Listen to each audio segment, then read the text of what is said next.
My bad.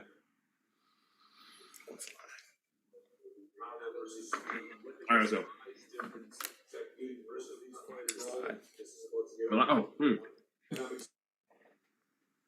Fight Hype live from the headquarters in Las Vegas. Right now, we're jumping right into the co-main event of this Floyd Mayweather pay-per-view on in the early wee hour mornings in Japan, or well, Japan's 18 hours ahead, so I guess it's actually the afternoon in Japan.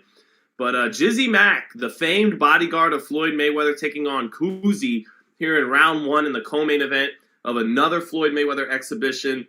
There's no big fights on, this weekend stateside in America, so let's get right to the boxing action. It is TBE in the main event, and Jizzy Mack coming through in his high guard right now against Koozie. Of course, Jizzy Mack finds himself on this card after getting into a little bit of an altercation at the final press conference, or not the final press conference, but one of the press conferences in promotion for Mayweather's fight. So he's in the ring. The only other time we've seen Jizzy Mack in the ring is when he got knocked out on 24/7. So let's see if things go better for him. Honestly, right now, it looks like Koozie is the smoother fighter, the more natural boxer than the very muscle-bound Jizzy Mack. So Koozie landing a jab there, a little over a minute into the first. Koozie, keeping his hands held like we see some Japanese fighters like Inoue. Nice balance. Sold out crowd in Japan tonight. We did the Joe Joyce, Joseph Parker fight earlier in the day. Now Koozie lands a left hook on Jizzy Mack. Jizzy Mack looking a little uncomfortable in the clinch. Stiff guy. Not in a street fight where it would, probably benefit Jizzy Mack more than putting boxing gloves on and getting in the ring. So, but yeah, we did Parker and Joyce earlier today. 11th round knockout by Joe Joyce. Had another pay-per-view on the schedule tonight, so went ahead and bought that buy button and said, fuck it, let's go live for some more boxing. Oh, Jizzy Mack with a slow overhand right, and Koozie using the footwork to get out of range. Jizzy Mack, though, clubbing with some right hands and gets in the right hand a little bit. He grins in the clinch, and so does Koozie. Punch didn't get in clean, but some clubbing shots kind of getting partially through the guard of Koozie that time for Jizzy Mack. Oh, right hand over the top of Jizzy Mack's jab lands. Jizzy Mack trying to hold Koozie in place with his lead left hand and bang away with the right hand to the body. Jizzy Mack hit with a 1-2 on the outside, but reacts kind of, decent to it, reacting better to it than he did a couple years ago on 24. Ooh, chin right up in the air for Jizzy Mack. Could be ugly later on in the fight for Jizzy Mack. But he gets through round one and actually got off some shots and was competitive with a guy that you could see is a much smoother boxer, much more skilled guy, better technique on his punches and on his defense. But, I don't know, maybe he's carrying Jizzy a little bit, but Jizzy gets through that first round unscathed for now. So let's see what's up with the chat. I think most of the undercard are unknown names. Yeah, but this is already the third fight. This is the co-main, and then we jump right into Floyd. I think Floyd's only 3 rounds, I heard tonight. Floyd getting wrapped up in the dressing room by Silent Bob Ware, my man Beware. Floyd with the beard and the fade. Not obviously in fight mode, not in fight shape, like he's still competing against the best welterweights in the world, but here to collect some money, and we'll see. We'll see if Floyd gets mad in Japan like he did last time when he fought Tenshin and goes for an early knockout, or if he carries his opponent. We'll see. But it is sold out over there in Japan.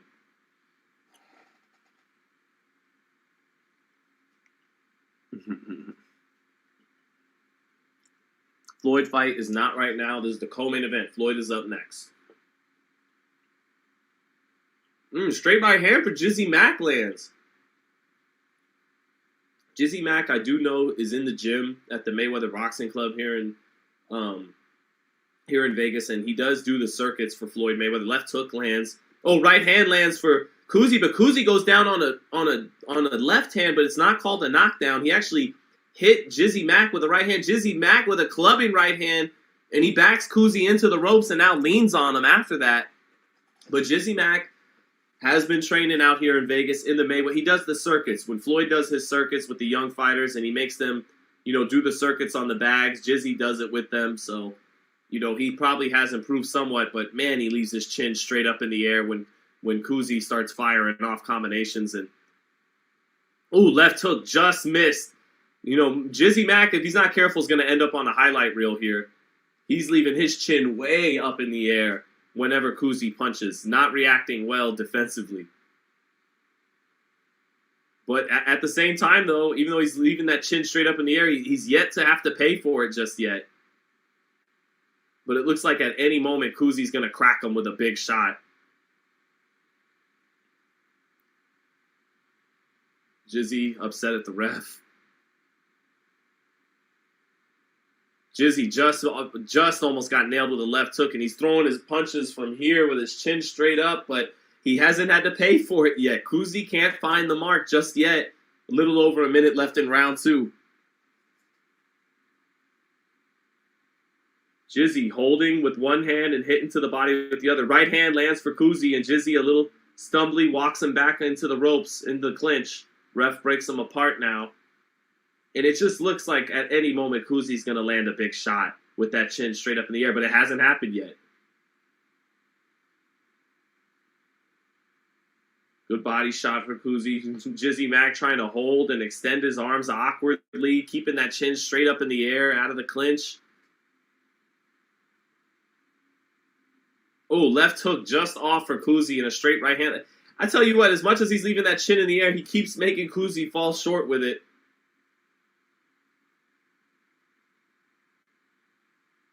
Heavy breathing for the muscle-bound Jizzy Mack. He's losing this round. Uppercut just off for Koozie, and then an overhand right just off. He is just off by an inch with that chin right there, but he for whatever reason, he can't crack it. I don't know. Maybe he's pulling his punches in an exhibition. It doesn't look like it. Jizzy's going to get out of this round. He's talking because he's getting mad at the ref. And double left hook lands for Koozie, and Jizzy Mack is hurt. Jizzy Mack stumbled, getting hit with combinations, and he makes it out of the round. But finally, one of those left hooks for Koozie actually landed with that chin up in the air, and he definitely buckled Jizzy Mack. Trainer Otis Pimpleton trying to calm Jizzy Mack down in the corner. On these replays, you could just see that chin straight up in the air, and he extends his arms, doesn't have the hands up to protect his chin or anything. But he's been getting away with it. But finally, in those last 10 seconds, double left hook to the body, hook up top, and it got to the chin of Jizzy Mack and stumbled him.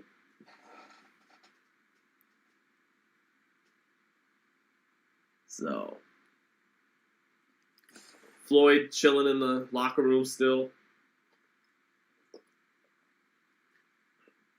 Rapping along to his music. I think Floyd still enjoys the fight game. Not enough to where he'd want to fight an Errol Spence or Terrence Crawford, but I think he still likes wrapping his hands up and beating somebody up and getting paid for it. And that's what he'll be doing tonight.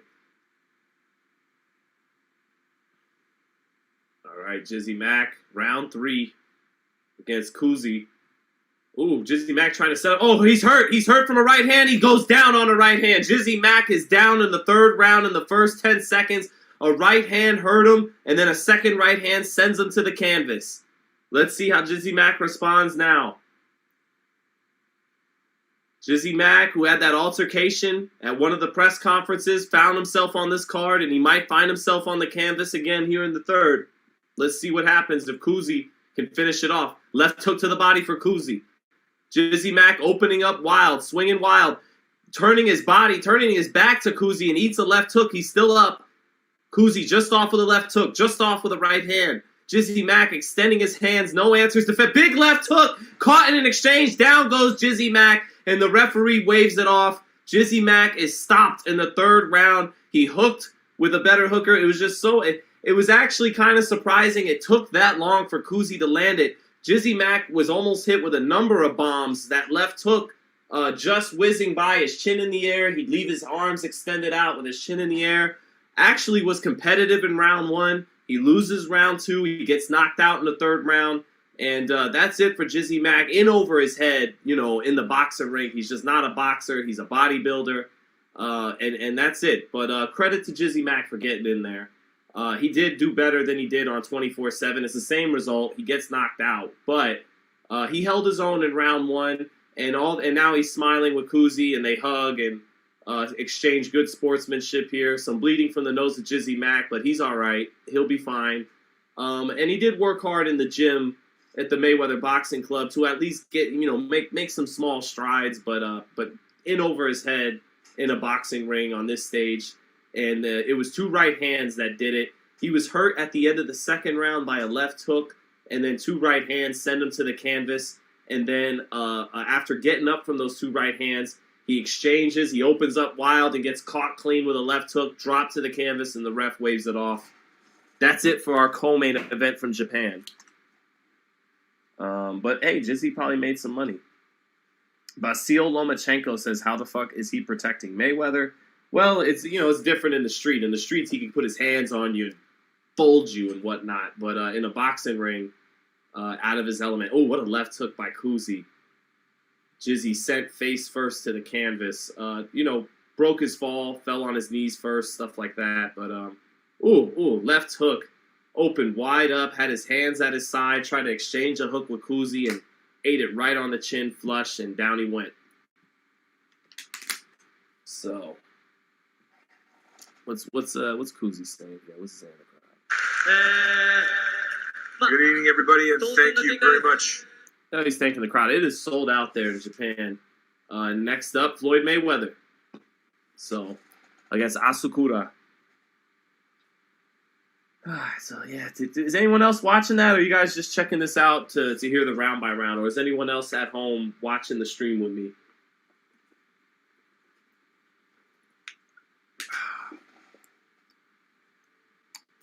Joe Dirt says time to fire him. Big for nothing. Yeah, but again, he's not allowed to use his full range of motions in the boxing ring. He can't use the 27-inch pythons, brother. You know, he can't do that. Shout out to you. Hit the cat. Oh, thank you, TaylorMade. Thank you, brother. Appreciate TaylorMade for the donation tonight. Happy that you're locked in with us, man. Let me shoot any questions my way, TaylorMade. Joe Dirt is watching it. And again, man, you got let's give some credit to Jizzy Mack. He wasn't able to use full extent with the 28-inch pythons, brother. You can't do that. So, did Hulk Hogan with the 20-inch pythons? Did he outbox people? No, he leg dropped after the big boot, and then 1, 2, 3. Let Jizzy Mack do some of that stuff, and he might have came out on top tonight. Okay, the hometown guy, Jizzy Mack, he got in the ring, courageous, went overseas, braved overseas, went to Japan, and fought his heart out. Had a decent first round. He might have actually won that first round. And Joe Dirt. I love you, Joe Dirt, but you over here clowning Jizzy Mack when he couldn't use the pythons, brother. And I won't tolerate that. Not tonight in the chat. Not for a serious occasion like this. All right. Thoughts on a potential Shakur versus Tevin Farmer fight at 135? I don't know why anyone would want to see that fight. That's a no. We're not doing that fight. No, I'm giving you a hard time, Jalen. Thanks for the question. I you know what? I mean, Shakur, hey, he's not getting Lomachenko or Haney off the bat. So I appreciate you trying to float out a former world champion, a legit guy. But Farmer hasn't done anything. I mean, he was a champ at 130, has never done anything at lightweight. Stylistically, it's not an exciting fight. You know, 2 southpaws, technical south. Although Shakur, he fought completely on the front foot last night, and he'd do the same thing to Tevin Farmer. He'd go after him and try to go get him. But, you know, Farmer's not going to stay there on the inside. He's going to be on his bike. Shakur's going to be throwing 1 hard shot at a time, 1 or 2 hard shots at a time. And we know Shakur's going to win. There is no speculation or suspense if Farmer could pull that off. He's not going to outbox Shakur. He's smaller than Shakur. He's not going to knock Shakur out. So I'm not particularly interested in seeing Shakur or Tevin Farmer. But thanks for the question though.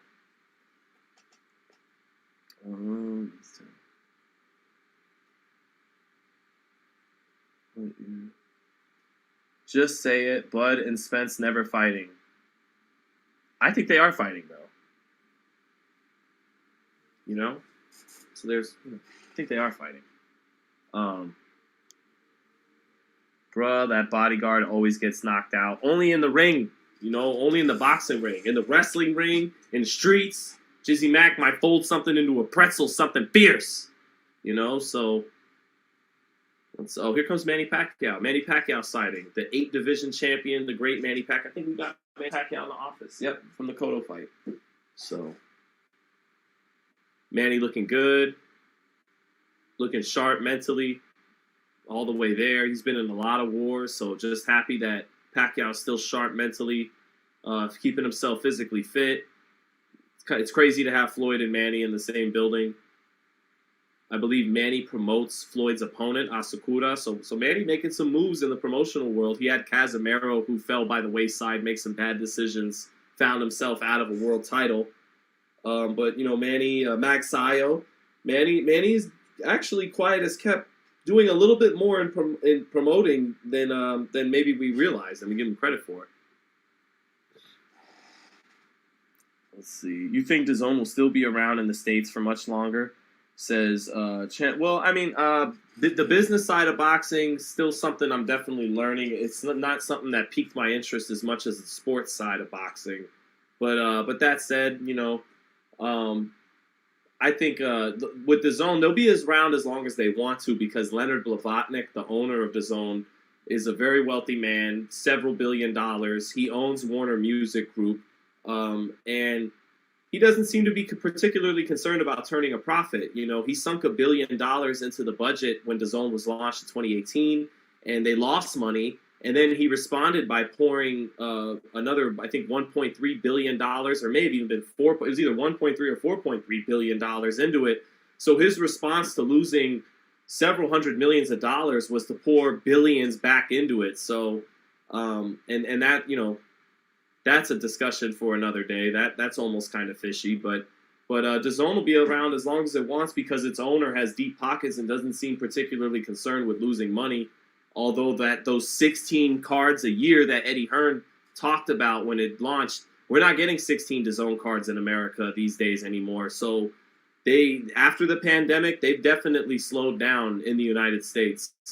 I'm not sure where they're going to go right now. They lost Haney to Top Rank. They didn't try to keep Andrade around. We'll see. We'll see. I do think they're interested in Ryan Garcia, but Ryan Garcia's biggest fight is on Showtime with Tank.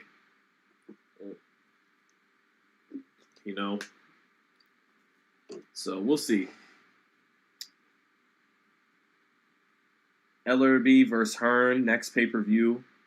That'd probably do well. Blue Blood News Channel said Spence team doesn't want the fight, but Spence does want it. Man, these promoters are the worst.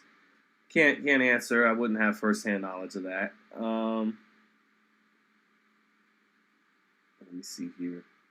Yeah, right. Thank you, Chen. Manny Pacquiao also promotes Pitbull Cruz. Yeah, exactly. I knew he promoted. That's who I was thinking of as well. He promotes Pitbull Cruz. So Manny doesn't really fancy himself as a promoter. Doesn't present himself as much often, but he does got some fighters in boxing.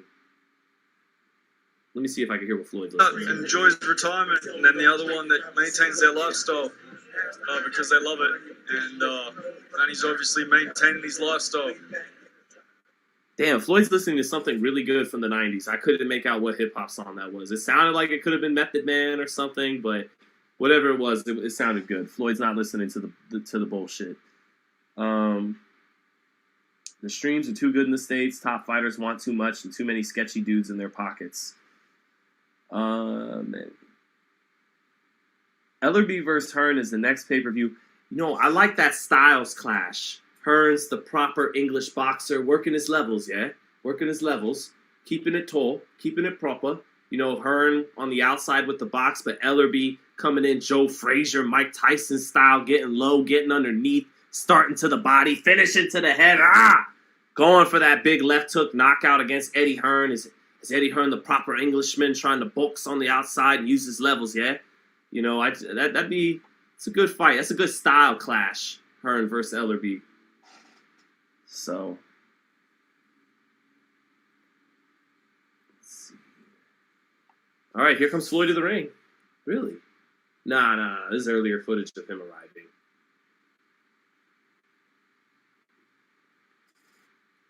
Like Naseem Hamed said, guys, it's money made all day. It's money made all day.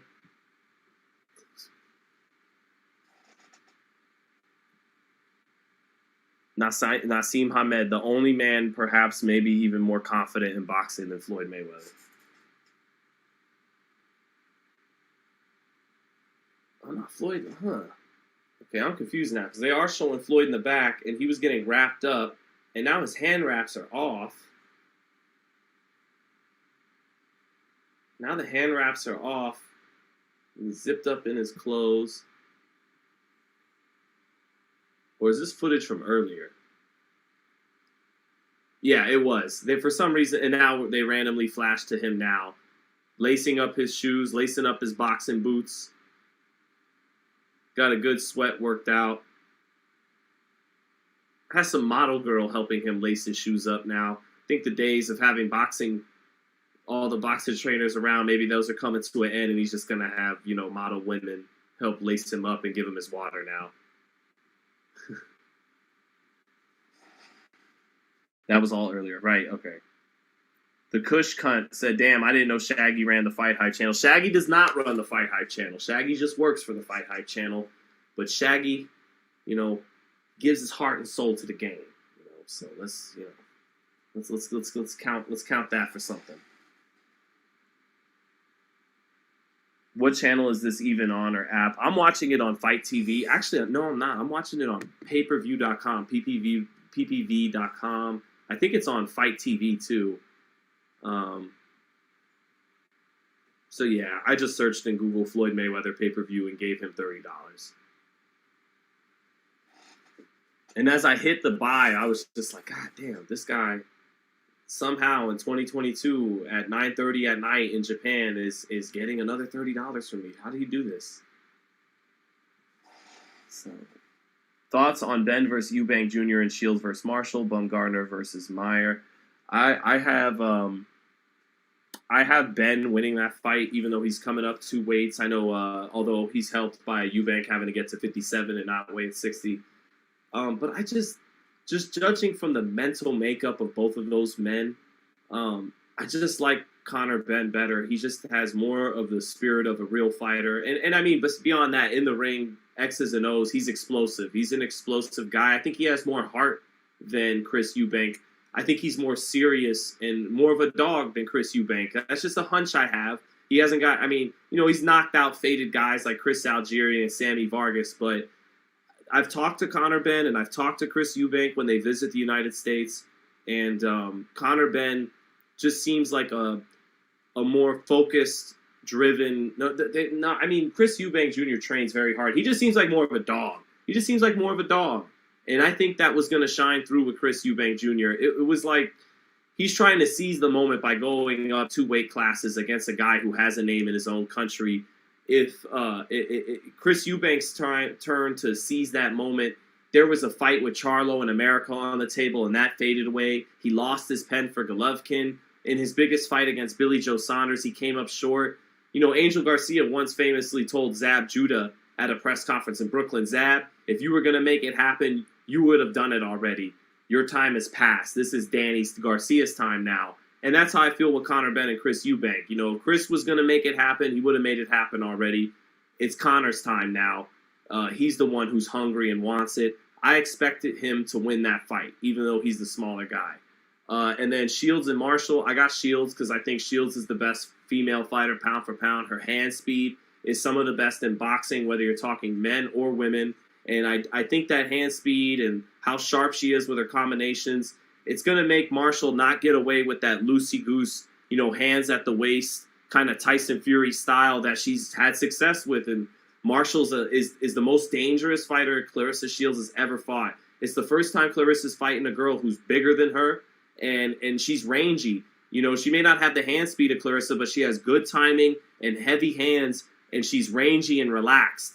But I just think Clarissa is the best female fighter in the world, and she's gonna win that fight when it happens. Mayer and Bumgarner, I think, is 50-50. I had a good breakdown on the stream, Joyce and Parker earlier today. Bumgarner is the more athletic fighter. She's a very gifted fighter, great coordination and talent, great up jab from the hip to set up that right hand, and she actually has a left hook too. But Mayer, I think, is really onto something when she says she doesn't have the second gear that Michaela has. I think Michaela's going to get touched up and hit with shots big in the first half of the fight, but she'll adjust defensively and catch those first or second counter punches coming back, get her hands up and fire combinations, get Bumgarner to the ropes, get to the body, use her size, impose her size, and in the second half of that fight, I think Michaela was going to gut it out in what's kind of more of a 50-50 fight. So that's my picks for those three.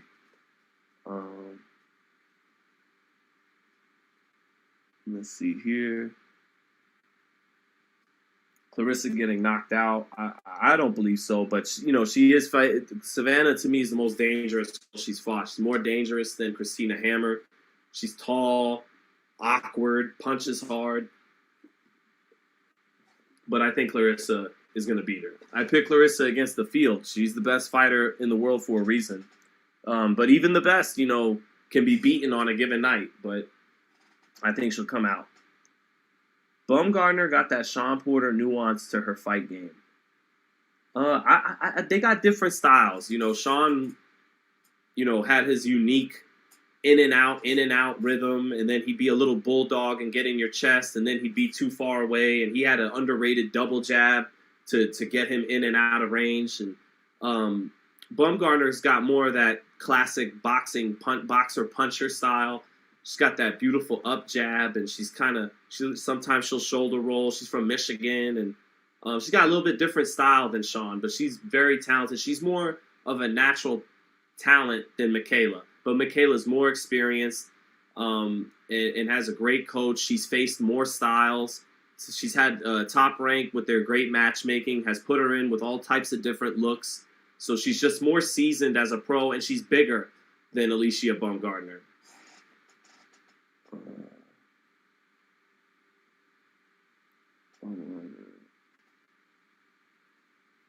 Okay, but where's the right? Why does the promoter have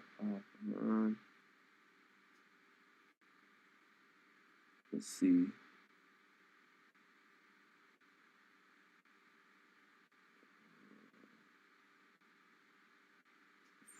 Where are you going back? Let me see. Just checking the chat. They robbed Shields against Marshall in the amateurs. Yeah, I actually agree. When they wound up posting that fight, and of course they took it down. Floyd's getting gloved up right now by his hands guy, Bob Ware, wearing some black Grant gloves tonight with red and white trim on the thumb, black trunks with yellow on the trunks, on the belt line, and a green stripe for Floyd Mayweather tonight. Yeah, so Floyd getting gloved up, about ready to get going. Who does GGG fight next? I don't know, man. It's gonna be hard to get GGG in a boxing ring because because he just made $20 million, and I don't think he's gonna want to get punched in the face very soon, unless it's for a lot of money. So I don't know. You know what fight I think makes sense for Golovkin? The Charlo fight would still be nice because it's a unification and whatnot. It would decide who's the best middleweight in the world. But I actually think there's a good chance we wind up seeing him fight Jaime Munguia. They're both on DAZN. That's a fight, you know, the Mexican fan base already is familiar with Golovkin. It's an exciting stylistic fight, and they're both on DAZN. Jaime Munguia needs a step-up fight. And, you know, as dangerous as Golovkin is, he's 40 years old, and he's there to be found defensively. I actually think that fight makes some sense, and I think there's a chance that fight happens next year, Jaime Munguia and Golovkin. So, if I had to take my best guess at it. Chewbacca, did the fight already happen? Nope. Ring walks are about to happen now for Mayweather and Asakura. Showing some highlights of the southpaw Asakura.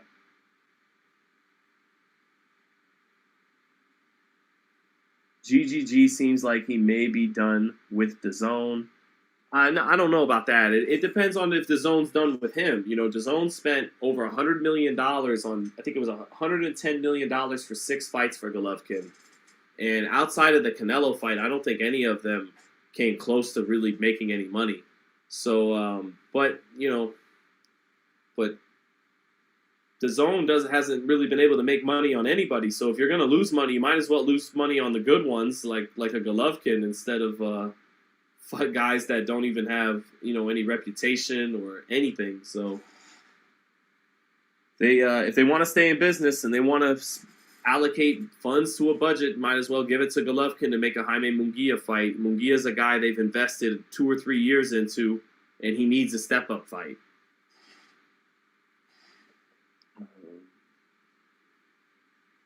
Yeah, Jizzy Mack, Sean the Icon. Jizzy Mack did get knocked out in the 3rd round. Did get knocked out on a left hook after getting dropped by 2 right hands earlier in that 3rd round. Do you think GGG versus Maidana would have been a good fight? Obviously, 2 different weight classes. So, yeah. Someone asked, am I beefing with Mayweather? No, of course not. Nope. Munguia needs a big fight. Yep. Can Jaime still make 60? Yeah, I think so. Munguia going to box circles around GGG. I mean, it's like Munguia, you should be able to pull that off. Making a 40-year-old guy who just fought at 68, if he gets back down to 60. And, Munguia should be able to win that fight. But the last thing to go is the power. Sean, do you think Jake apologizes to Eddie, or does he fight the lawsuit? I don't know. I mean, that's beyond my expertise, law and stuff like that. Yeah, I would think Jake has too much money and is too well protected to get caught up on some dumb shit that he said like that. But I don't know. Maybe Eddie has a case for defamation or something. But yeah, no big thoughts on that one. I honestly expect it to fade from the news cycle.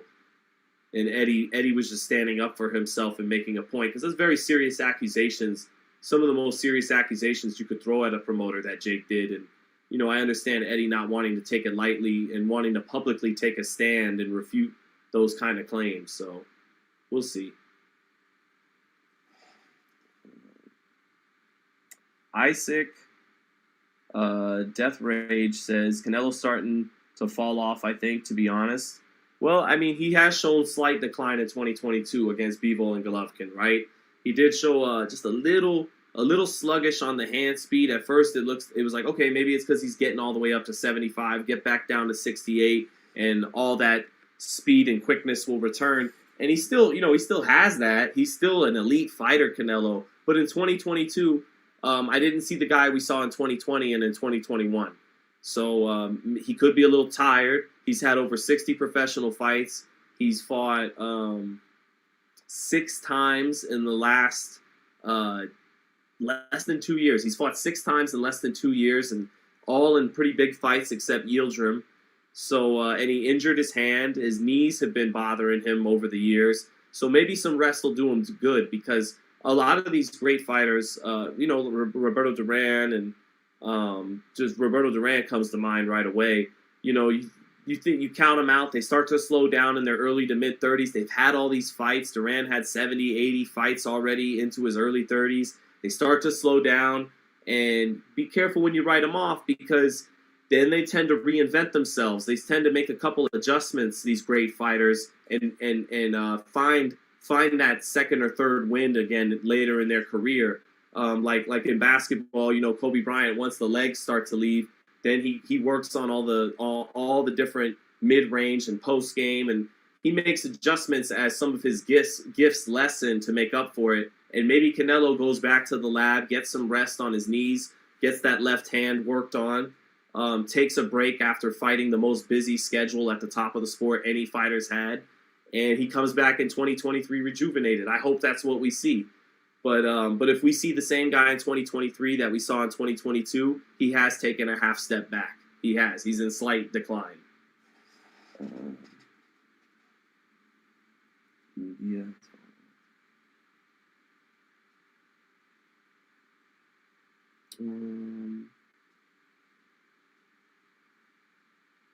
How much is the Mayweather pay-per-view? $30. Yeah, Duran, right. Do the Right Thing says Duran was pro from 15 years old. That's crazy. Yeah, he from 15 to 50 years old. Yeah, from 1968 to 2001. That was his professional career. I still haven't been alive that long. I'm 31.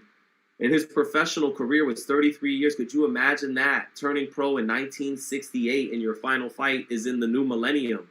And Duran began to slow down in those early 30s. Then at 37, he has the beautiful win over Iran Barkley to become middleweight champ. Marco Antonio Barrera started at 15, and he started to slow down in his early 30s, after having several fights. So Canelo, if he has lost a step, it makes sense why, but I'm on the lookout for him healing up, getting back in the lab, and maybe making some adjustments to his style. That's just what the great ones do. New York Rican said, "Are you mixed?" I mean, technically, yeah, I'm mixed with Italian and Irish, but I don't know if that counts anymore. How do I think Crawford wins? Essentially, to put it quickly, counterpunching. I just think counterpunching. But I still could see Spence winning that fight. Spence's youth is a big cause for concern. When I'm around these two guys, Spence just still has that youthful vitality, and Crawford's is beginning to wane. He's getting closer to middle age, whereas Spence is still a young man when I'm around him at 32. He still looks like he's 28 or 29, and Crawford's beginning to look his age in his mid-30s. So Spence has some youth on his side in that fight, and he has a better jab than Crawford. And so I think Spence is gonna pile up a lead early behind his jab. He's a fast starter. Crawford's a slow starter. And then Spence might switch it up on Crawford once he has a lead. Might try to keep it long and keep it smart because he knows Crawford is so deadly punching in between punches as the counterpuncher. And Spence might try to start boxing after that. I wouldn't be surprised if Spence wins that fight. But I got Crawford, and to put it, in one word, counterpunching.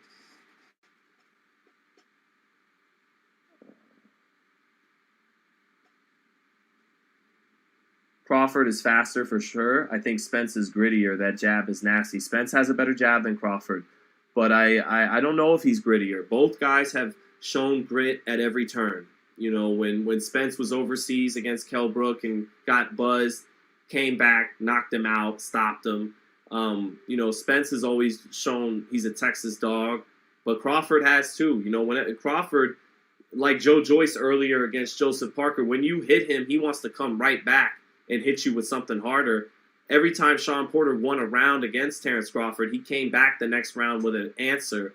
So he always has an answer. He always likes to come back and punctuate exchanges. That's why it's going to be an exciting fight with him and Spence.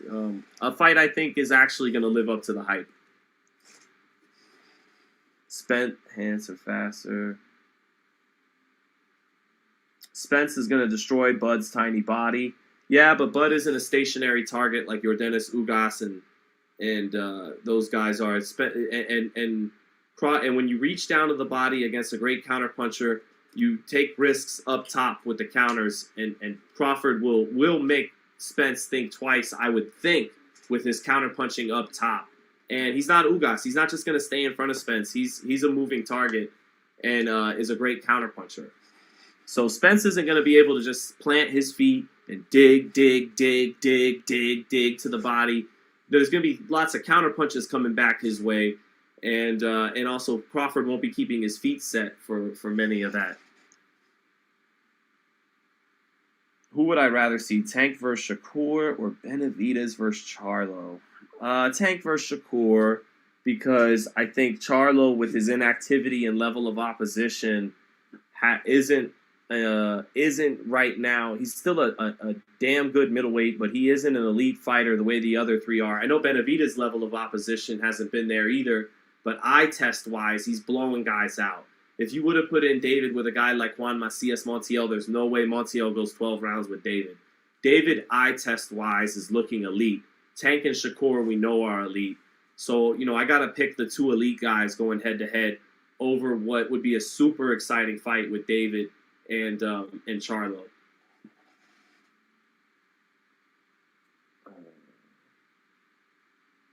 Who wins out of Marcos Villegas and Noonan Boy in Melbourne, Australia? I would have to give the edge to Noonan Boy of Australia. All due respect. How many times has Crawford gone 12 the last 5 years? 0. Crawford has not gone 12 in over 6 years. Since the summer of 2016, we were still in Barack Obama's second presidential term the last time someone took Crawford 12 rounds. And he was dropped twice in that fight. Crawford could have got him out of there, but played it safe a little bit down the stretch against the tall, rangy Victor Postal. So,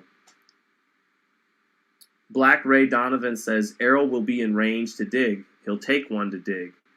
I don't know, Ray. I don't know. Crawford is a legitimate puncher. Okay, he's knocked out every welterweight he's fought. Like I just said, no one's gone the distance in over 6 years. He knows how to place the counterpunch on the button. Spence was rocked in an earlier fight in his career against a tall southpaw very early in his career. Brook buzzed him a little bit, and Ugas had that moment in the 6th round where he buzzed him. I think Crawford's a better puncher than all of those guys and knows how to find the target better than all of those guys. So I don't know if Spence will be able to just take one to land one. He's going to have to switch offense to defense, defense to offense, so all of that. I don't know about him just digging and eating one to the chin to get to the Crawford's body. I don't know if that's a wise exchange for Spence too many times in that fight. Spence has never been hurt. He was hurt in his last fight, King Zeno. Black Ray Donovan, you want to bet? I would if I was just being, a fan and watching the fight, but, as media, that'd be a little unprofessional. I'm picking Crawford, but all respect to Spence should he win the fight. I visualize a path to victory for Spence. Getting off first, he's a better starter than Crawford. Getting off to a good lead behind his jab, he has a better jab than Crawford. And then switching it up, boxing when Crawford wants him to stay in front and exchange and be there for the counterpunch. Spence might not be there as much as he might fight behind the jab and keep it moving backwards and fighting long. I could see Spence winning the fight, but yeah, I got Crawford. Wilson says Crawford's more crafty. He'll have Spence thinking more than he's used to. Yeah, I think Crawford is gonna adjust better than Spence, but Spence does have 2 or 3 really good adjustments. He does. He has 2 or 3 really good looks. He does. He doesn't just have the walking you down behind the high guard, behind the busy thudding jab, setting up to the body. He could take in Leonard Bundu fight, he showed that. In Mikey Garcia, he showed that, and he can Parts and Danny, he could show that, but that he could box. So.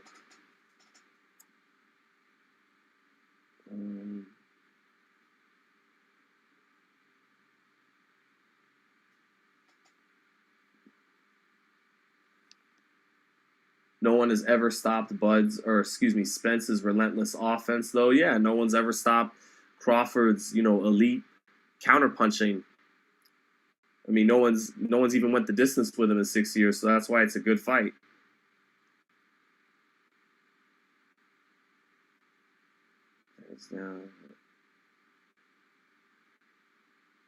Okay, all right. Ray Donovan says the digging will slow Terrence Crawford down. Terrence will land one, but Errol will give 3 body shots.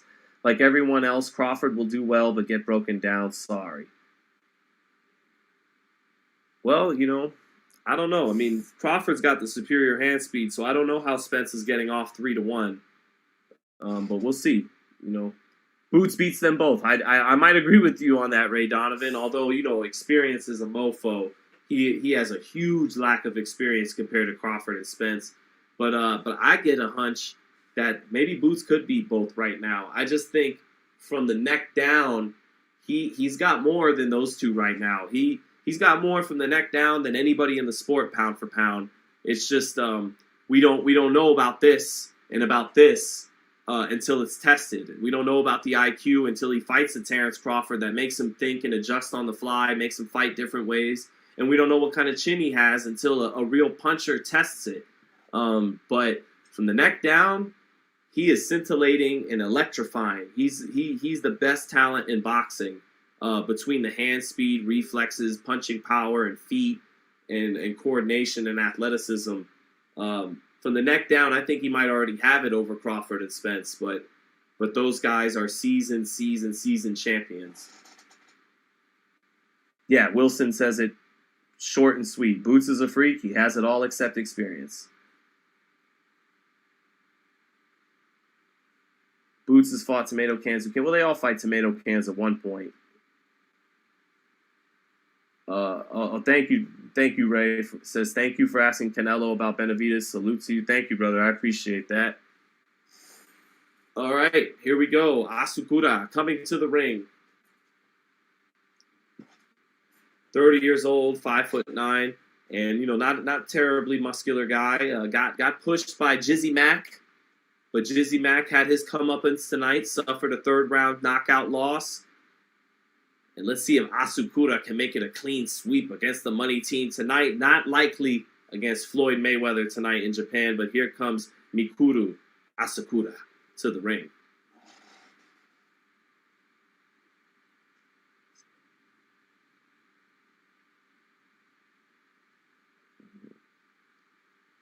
How do we watch the fight in Cali? Again, it's on pay-per-view, Fight TV or ppv.com. But I got you for the round by round. Boots been boxing since birth, says Mill Lanes. Yeah, Boots got to keep it a little easy, though, man. Sometimes I worry about him in the gym when he talks about, I just did 13, 14 rounds in sparring. A lot of champions talk about they feel their brain damage and whatnot came in sparring as much, if not more, than it did in the fights.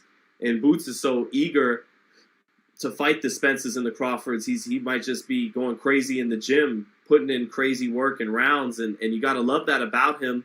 But don't leave too much in the gym, Boots. Inugami Concept says legends don't walk around with walls of security, even though that is factually incorrect. Inugami Concepts. Michael Jordan walks around with walls of security. Presidents walk around with walls of security. Actually, most legends that are alive walk around with walls of security. But still, shout out to your comment. Boots doesn't get hit. That's not necessarily true. When he was moving in for the kill against Thomas Delorme cracked him with an overhand right, but Boots wasn't really concerned at that point with what was coming back. He was moving in for the kill.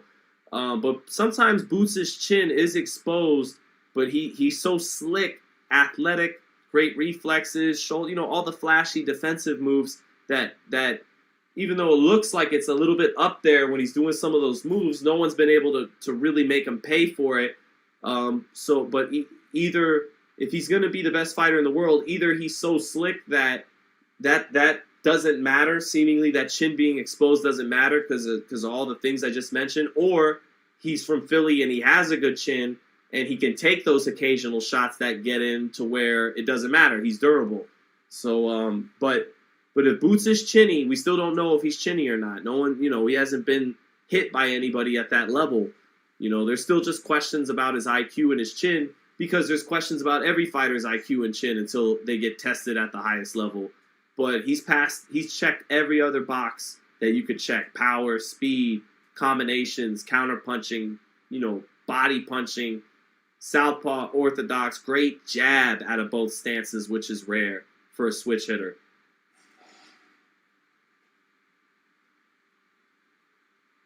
Let's see.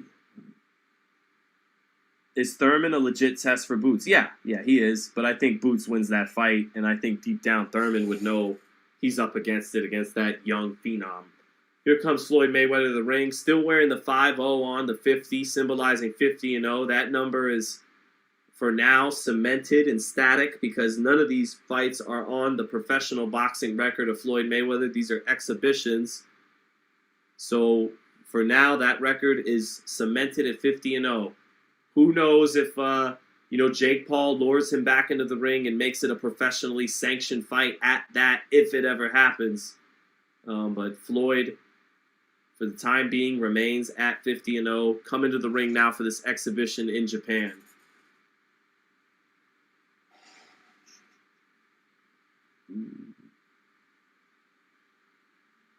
Hardcore Boxing News says, I feel that Top Rank did Bud a disservice by not pushing him in with elite opponents. I think it'll hurt him against Spence. Iron sharpens iron. I mean, they put him in with the opponents that they could. All the elite welterweights belong to PBC, who are not going to do business with Bob Arum. That made fans point to Crawford and say, well, you should have known that ahead of time and then signed with Heyman years ago, so you didn't have to worry about getting these fights when you're a little older and maybe a little past it. But no, Arum, PBC admittedly just wasn't going to make a fight with Arum, and so up until Sean Porter really pushed the issue and kind of forced his way into a fight with Terrence Crawford, he wasn't going to get any of the elite welterweights in the division. What time is it in Japan? I believe, because Japan's 18 hours ahead of where I'm at, that it's probably 4 o'clock in the afternoon in Japan right now.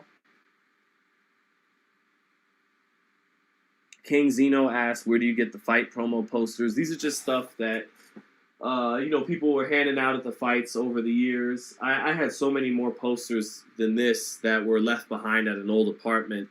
I had so many signed posters, and so many of them are gone now.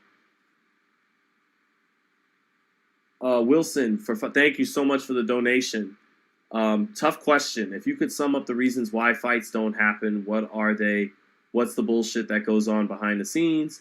Well, no one's thinking of the bigger picture of the sport of boxing. Some of those entities will laugh at you for even really calling it a sport of boxing. It's purely about a business and their business interests. And, it's just everyone's out. And this is, I'm sure, just in a lot of places outside of boxing. Everyone's out to protect their own personal interests. So, and they're all aligned with a network. And so even if I'm aligned with Showtime or ESPN and, there's a big fight to be made, that could even make my fighter that I'm promoting more money if there's a more lucrative fight on another platform, but I'm aligned with Showtime or I'm aligned with ESPN or I'm aligned with DAZN. Me as a promoter, I'm going to hold back my fighter from that opportunity to protect my business interest and the people I'm doing business with and our interests. And that's a big reason why a fight won't happen sometimes.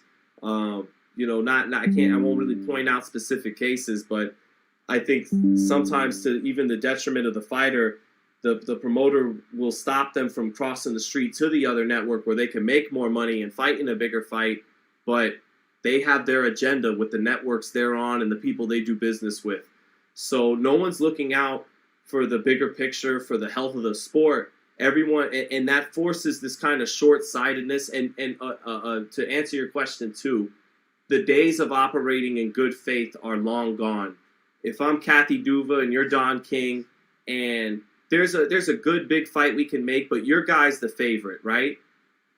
I'll go ahead and make the fight in good faith that when the next big fight comes around and my fighter's the favorite, you'll make the fight. Or there's a big fight and your fighter's the A side, and thus the fight should be on the network that your fighter fights on. In good faith, I'll go ahead and send my fighter over on that network in good faith, knowing that when I got a guy on my stable that fights on this network and it's more lucrative for one of your fighters to come over here, you'll bring him over there. Those days are long gone. And even back then, it wasn't as easy as I just said it. But so that's kind of some of the things I can do to answer your question, Wilson. Thanks so much for donating the $5.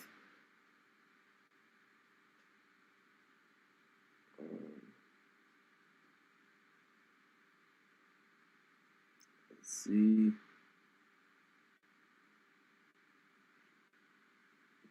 Everyone's scared to lose their O. Yeah, the O became really important, because you're leaving behind a torch, and Floyd with the O has left up behind an unreasonable expectation for everybody right now. You literally have to be perfect now, so there's no room for error. And following up Ali and Leonard and those guys, they lost, and it was okay to lose and come back in a rematch, and that was part of the romantic journey of following a great fighter, was the moment they would lose and would come back from it. And so, the O has made it tough on guys. It gives them an unrealistic expectation to live up to now.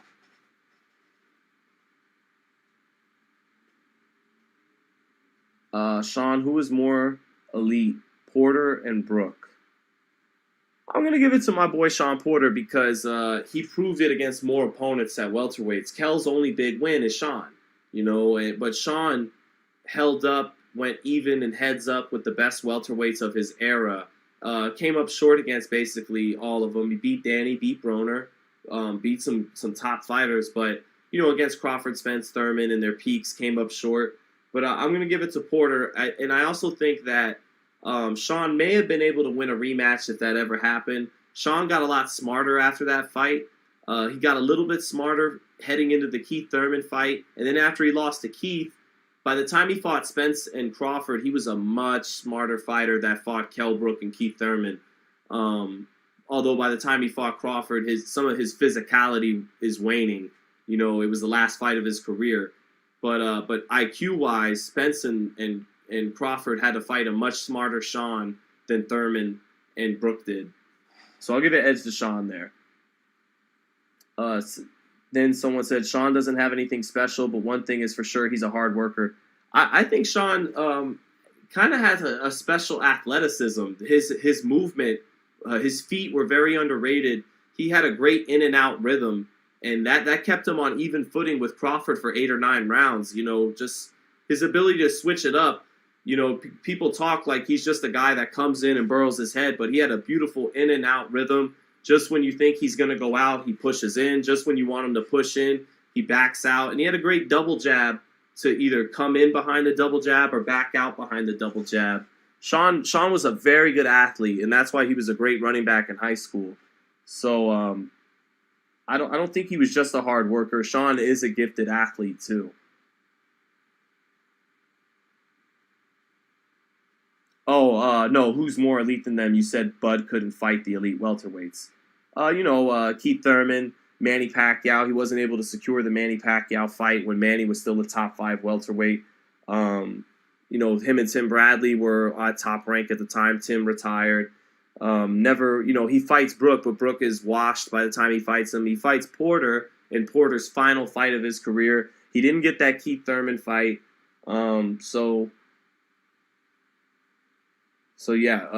Spence got to get to Brook and to Porter before he did.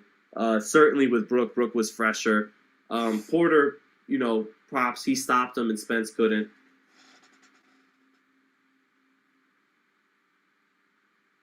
Let's see. Kell Brook went up to fight GGG, got his face broke.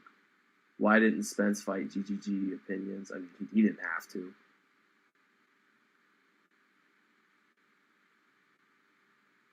All right, ring introductions. Floyd got some flowers tossed to the ground by a guest there, and then picked them up himself. Just waiting for this action to kick off.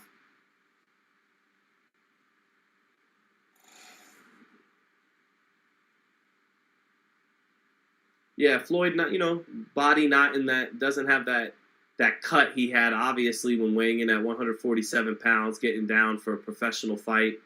But still in good shape. Still got his abs. Still in very good shape. But not in fighting shape. Definitely not in fighting shape by his standards is Floyd Mayweather. Just curious to see if the 45-year-old lets his hands go like he did against Tenshin in that first round knockout, or if he carries this guy for a couple rounds. We'll see.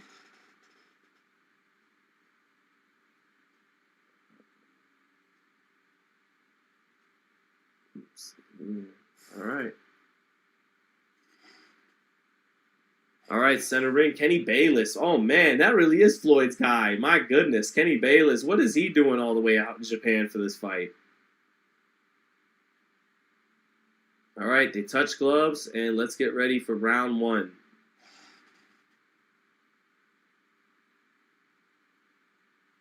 Diego Hernandez, I feel the same way. I've been impressed and unimpressed at the same time the last 2 fights. Sean the Icon lets me know this fight's only 3 rounds.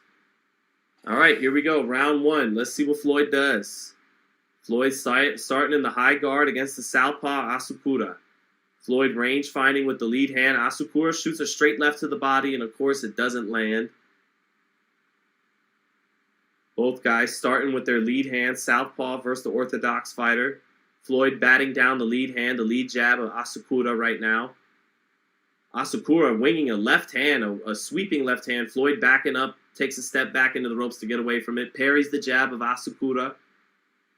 Floyd stepping forward in the center of the ring, inching towards Asakura. Asakura shoots a jab over the top of Floyd's hand. Floyd smiling a little bit, coming in the high guard now. Floyd still athletic, got some bounce in his feet still. Floyd shooting off his first straight right hand as Asakura shoots a straight left to the body. Asakura, not a bum. You can tell he's got his boxing experience. Asakura getting his jab batted down by Floyd's left hand. Floyd parrying it down again, keeping his hands high. Now Floyd dropping that lead hand to his trunks, puts it back up high, drops it again, feinting, dipping his head. Floyd dipping that head low, looking maybe to set up a right hand against the southpaw, hasn't let it go. Makes Asakura fall short with a left hand, sweeping left hand from Asakura. Asakura taking some shots. He's taking some chances. He's trying to wing some left hands at Floyd. Asakura gets Floyd on the ropes and throws a left hand and a right hook. Floyd gets his hands up to block it. But the right hook almost snuck in a little bit around the guard. Asakura getting off more often than Floyd in the first round. Floyd's shooting a straight right hand to the body, and Asakura taunts Floyd, says it doesn't land. Now straight right hand up top for Floyd. Floyd misses a right hand again and makes Asakura miss a couple of sweeping left hands, but Asakura not throwing those punches like it's an exhibition. Nice right hand to the body for Floyd Mayweather, and Kenny Bayless tells him to keep it up. Floyd pawing with the jab, stepping in and out of range, still has good bounce in his feet. Hard right hand to the body again for Floyd, and then a straight right hand lands up top for Floyd Mayweather. Set it up off the right hand to the body. Floyd landing a little bit of a left hook, backing up Asakura now. 30 seconds left in the round. Straight right for Floyd, and Floyd still showing the reflexes in the defense, getting away from the counters. As he reached down to the body, Asakura came with 3 punches to the head, but Floyd dipping away from it, still showing some good defense. 10 seconds left in this first round.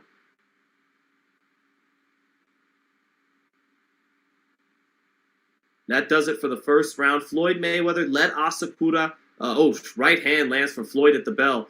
Floyd let Asakura shoot off some left hands. Asakura not throwing punches like it's an exhibition, trying to wing some left hands at Floyd, but hitting nothing but air. And then there in the last 30 seconds, Floyd aiming a couple of accurate, hard right hands to the stomach, and then he brings it up top and lands it to the head. Asakura on the replay with a good left hand to Floyd's body. Here's a replay of Floyd's right hand right to the gut of Asakura, swept it around a little bit to the midsection, and then he brought the straight right hand up. Actually, Asakura got away from it and caught it on the shoulder there. Oh no, but that was at the bell. Floyd did land a right hand up top after landing it to the body midway through that round. Here we go to round 2.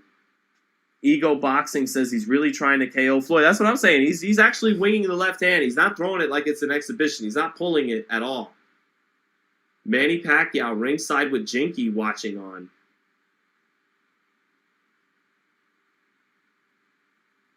All right, round 2, and Floyd does have a guy in front of him trying to take his head off.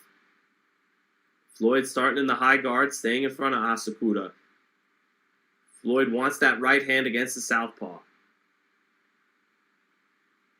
Shout out to you, boxing fan X4. Thank you, brother, for the $2. Thank you, brother. Who won the first round? Floyd did off the right hands. 2 right hands to the body and a right hand up top, but Asakura was active in the first 2 minutes. Here we go, 30 seconds into the second. Nothing to choose from yet. Floyd staying on top of Asakura, though, but still so athletic that he could bounce those feet around out of range and then hop right back in. Straight right hand lands for Floyd Mayweather. That's the shot he's looking for against the southpaw. Floyd trying that straight right again. Oh, what defense and athleticism from Floyd as Asakura tries to counter a missed right hand of the body, and Floyd slips 4 or 5 shots, and then Asakura bangs away in the clinch with Floyd keeping his hands up, kind of like you saw in the McGregor fight a few times.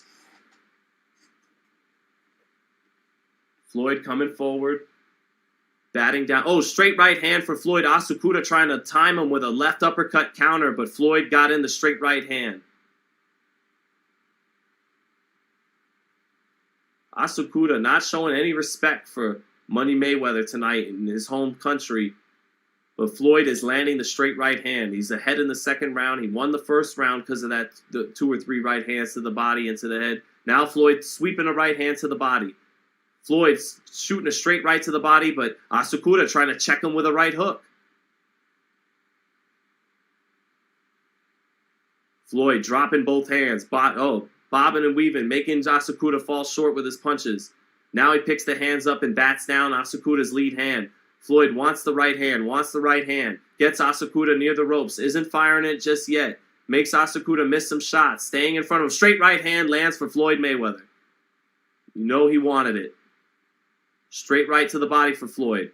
Asakura trying to reach Floyd back with counters, but Floyd is still slick at 45 years old. Floyd hot with a right hook, though, as he pulled out. Right hook, and now a left hand lands on Floyd Mayweather. But Floyd checking Asakura with a left hook.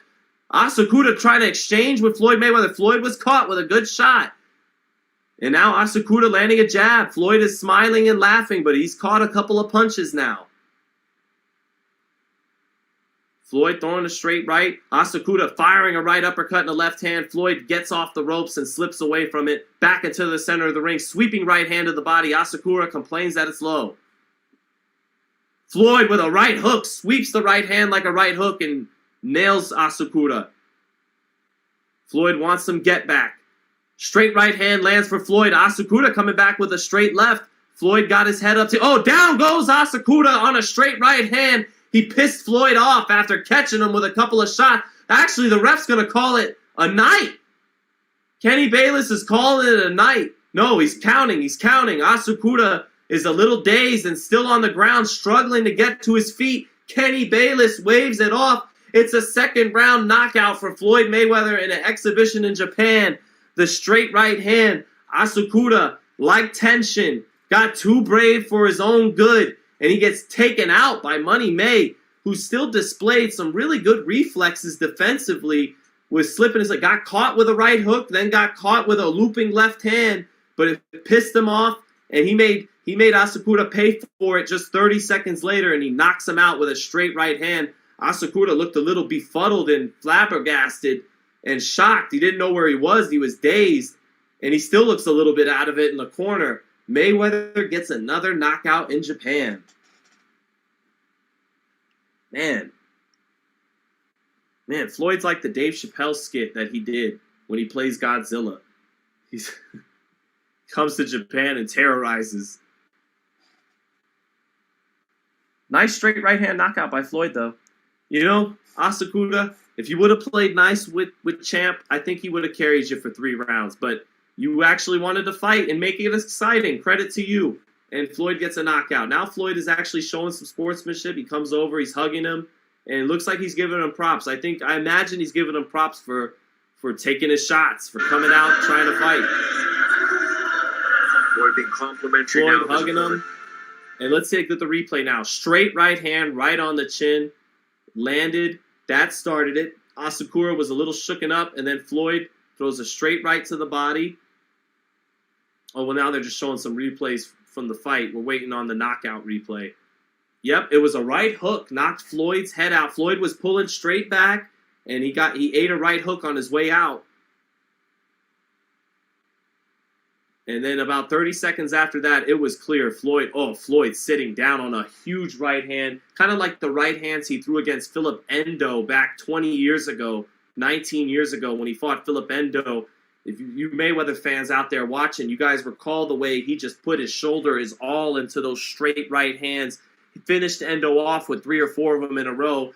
Took only one that time from Floyd Mayweather to knock out Asakura. But yeah, nice straight right hand knockout for Floyd. One punch shot. Asakura not able to recover, and that's it in 2 rounds. So I don't think it was a dive pillage montage. This guy came out reckless. He was trying to take Floyd's head off, and he ate a hard straight right hand from Floyd Mayweather, and that ended it. Couldn't recover. It's an exhibition. The ref wasn't going to let him keep going on. Dazed. Called it a night. So that's about it, man. Let's just hear if Floyd has anything to say after the fight, I guess. And that was fun. That was a fun 2 rounds. Jizzy Mack fought valiantly, but he got stopped in 3. And then Floyd came out ready to make some money with Manny Pacquiao and Jizzy Pacquiao watching ringside. Manny looks like he's telling Jizzy, damn, that motherfucker's still good. But Asakura came to fight. He didn't come to play nice and grab a check. He winged some hard shots, tried to take Floyd's head off, made Floyd move his head around, even caught Floyd with a right hook. But that right hook was led to his demise 30 seconds later. Straight right hand, real oomph on it too. You could see the chin really lift up on Asakura. He took it right on the butt, and that was all she wrote for Floyd. Again, Floyd coming over like the Dave Chappelle skit to Japan and just terrorizing the city. And now he let's hear what Floyd's got to say after this win. All right. Maypac too says hardcore boxing news. You never know. I would like to thank the whole country of Japan. Unbelievable country, unbelievable people. I agree, Floyd. Japan kicks ass. An exciting, crazy. I love the PlayStation 5. Round of applause for this tough competitor, right? Floyd giving a round of applause, and I think Floyd means that. I think he said, "Hey, props to you for coming out." And unlike Tension, you didn't go down on the first shot I hit you with. You took a couple before I came down, and once you got hit, you didn't stop showing balls and opening up, going for broke, trying to exchange. You took a couple before you got out of there, and I think that might be why Floyd's giving him a little more respect than he gave the last fighter in Japan. For making this happen. Round of applause for my team. I want to thank you guys. Another unbelievable experience. Another legend right here. 8 division. Oh, Floyd calling Manny Pacquiao a legend at ringside, pointing him at ringside, giving him a thumbs up, calling him an 8 division champ. I'm just happy to be here. Thanks again. Floyd just said he's happy to be here and thanks again. And he pays his respects to Manny Pacquiao. 支えで今日も素晴らしい経験をすることができました。そしてリングサイドにいる8階級王者のパッキャオ選手、将来のチャンピオンであるパッキャオ選手、皆さん本当に素晴らしい働きをしたと思います。I'm happy that we were able. Ad says it's staged.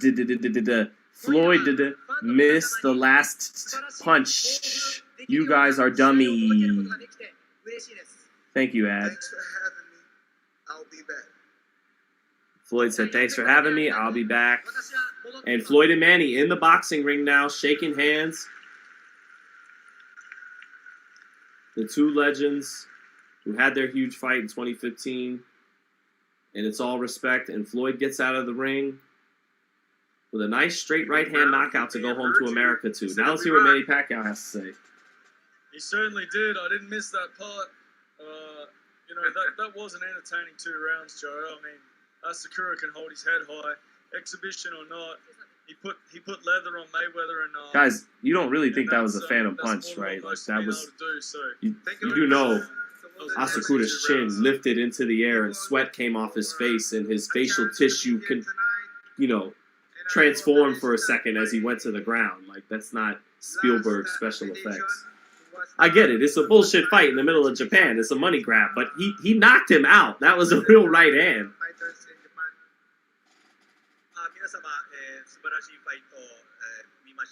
All right, we're just going to hear what Manny's got to say, and then we'll get out of here, party people. Thanks for joining us. Thank you so much for this opportunity that I witnessed a good exhibition and good promotion. The Ryzen Thank you. Damn, that whole crowd is staying there to hear these post interviews too with Manny and Floyd. Most in America, most people would have left already and gone to the bar, gone to the club.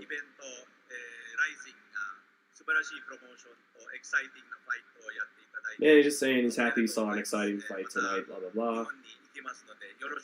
Come on, Manny, call out Floyd. Nope, that's it. All right. Any questions before I get out of here, chat? Before we call it a night here on FightHype Live?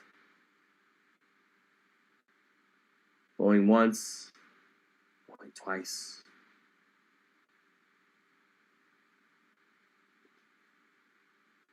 All right. Yep, I think that's about it. Thank you guys for watching tonight. That was fun. Quick little exhibition. Straight right hand for Floyd Mayweather. Ends it in the second round. For Sean Zattel here at FightHype.com. Thank you guys for tuning in, and we'll be, keep it locked in throughout every day here on FightHype with coverage throughout the sport. Thanks, everybody. See you later.